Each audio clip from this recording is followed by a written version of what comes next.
kapuso, isang napaka-espesyal na episode ang muli naming ihahandog sa inyo ngayong gabi. Ito ay ang talambuhay ng masasabi nating hottest and most popular actor na ating napapanood sa telebisyon tuwing tanghali. Milyon-milyon ang sa kanya ay nababaliw.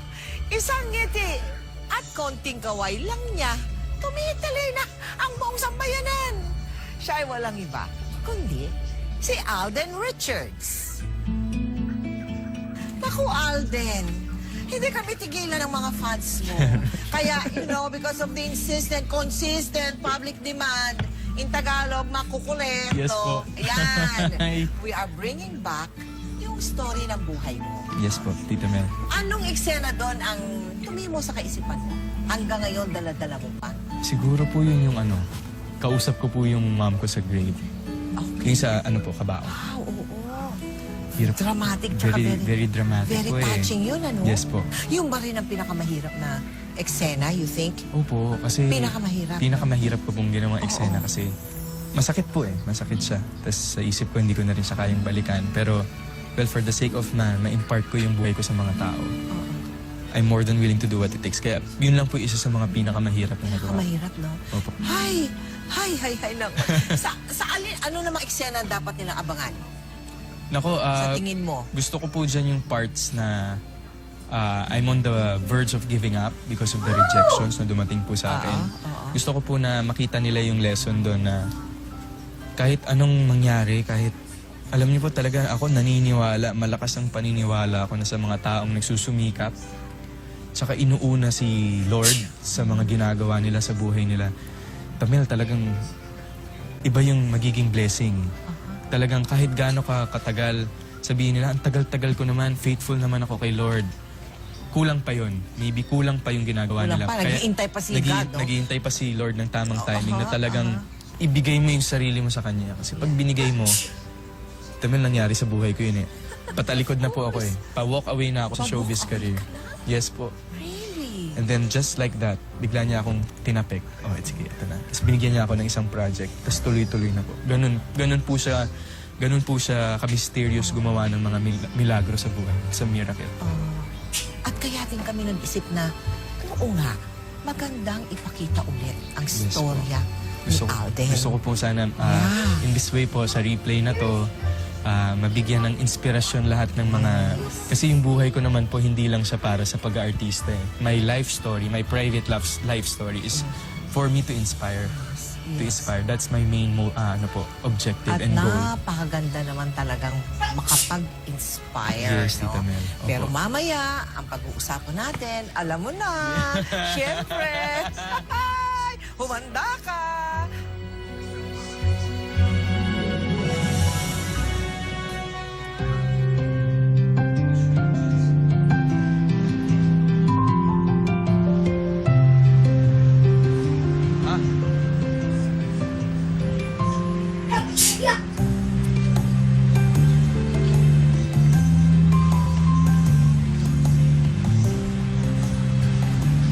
Ma!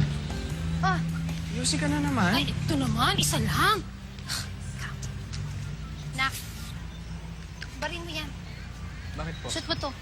Sige na. Hindi naman namin tanong. Sige na. Paano papalit? Ma, manonood lang naman tayo sa inyo. Ang dami pong tanong. Sige na. Sige na, Tisoy.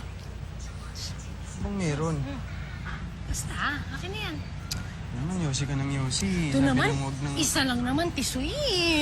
Akin na yan, ako nang tatago. Sige na.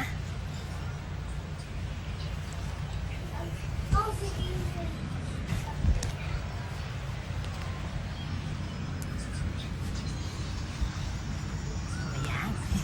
Sige na, halika na. Halika na. Dami mong tanong. Halika na.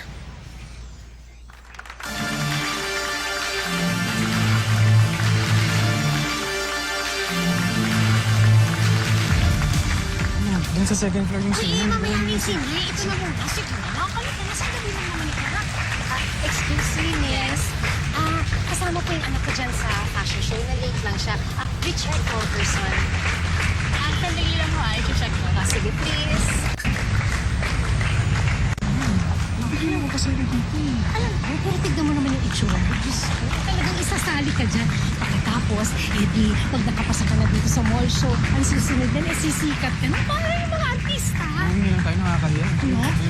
Sige mo, hindi ka na tayo. At saka yan na siya. Ma'am, wala akong sa listahan ng anak niyo at wala din siya sa mga pictures na nandito. Bakit wala?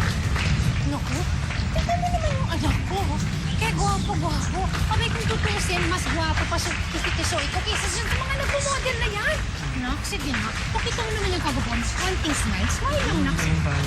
Sige na. Hindi naman ako kaya. Sige na, smile. Sige. O, di ba tignan mo? Gwapo ang pistahin.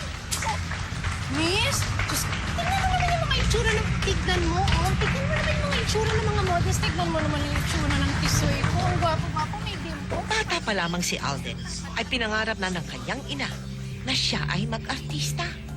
Isang pangarap na hindi sineryoso noon ni Alden dahil ang nais niya ay makapagtapos ng kursong business management gaya ng kanyang ama. Bakit mo ba kasi pinipilit mag-artista tong anak mo si RJ? Pag-aaral na nga ang nasa utak niya, ginugulo mo pa. Love, tignan mo naman yung kagapuhan ng anak mo. Sayang naman kung hindi niya mapapakinabangan. Guwapo? Aba, very gwapo. At saka alam mo ba, Love, yung mga artista daw, abay, mabilis daw yumaman yan. Oh, di pag artista na yung anak natin, di siya nangahango sa atin sa Teka hirapan. muna. Ba't ka naman magsalita? Para naman ginugutom ko kayo, ha? Hindi naman lang. Ito namang asawa ko. Nagtampo ka agad. Hindi naman kita gustong insultuhin, Love. Ang sa akin lang naman, ayaw mo ba naman magkaroon ng anak na sikat at saka mayaman, tapos pogi pa. Extra pogi. Ako na nga. Basta ang sa akin, ang gusto ko, makapagtapos kayo sa pag-aaral. Kahit na makuba ako sa kakatrabaho, yun ang gusto kong sikapin. Yes, Dad. Yes, Dad ka dyan. Bakit? Paano makapag-concentrate sa pag-aaral yan, Dad? May girlfriend yan eh. Oo, sinungaling! Sino to? Uy, Soy! Ang bata-bata mo pa, girlfriend, ha? Baka mamaya, naku, Oy, walang edad ang girlfriend. Sino to? Ano? Hindi, mga beef naman kami nun eh. Nun, sino Si yung nun? si Trixie po.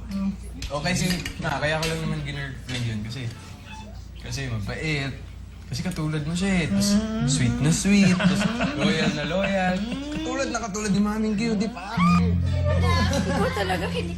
Kaya, naku, ha? Wag muna kayong magrelasyon ng babata niyo. Lalo ka na. Hindi pwede yan. Naku. Hindi ako papaya. Naku, dapat kayo din. Wag na. Pero ikaw, malabo. Ikaw may usapan, ikaw may girlfriend. Oo nga. Basta huwag kayong magrelasyon, ha? Huwag kayong magrelasyon dahil mga bata pa kayo. Ang dami mong sinabi. Alam mo, sa totoo lang, bakit hindi na lang ikaw mag-artista? Ang dami mong dakte. Kumain ka na nga lang. Tanong dialogue.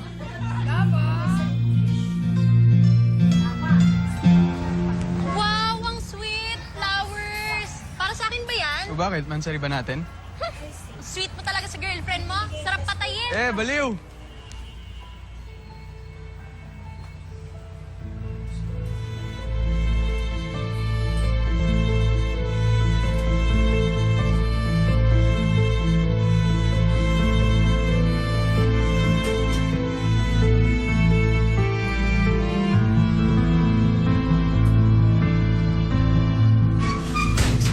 Tisoy! Ano problema mo? Wala po, mas. Halika. Maupo ka nga. May bulaklak ka pa. Maupo ka.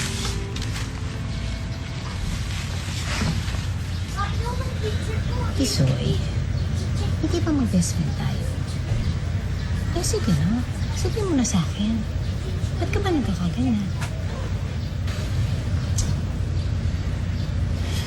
Kasi Sino?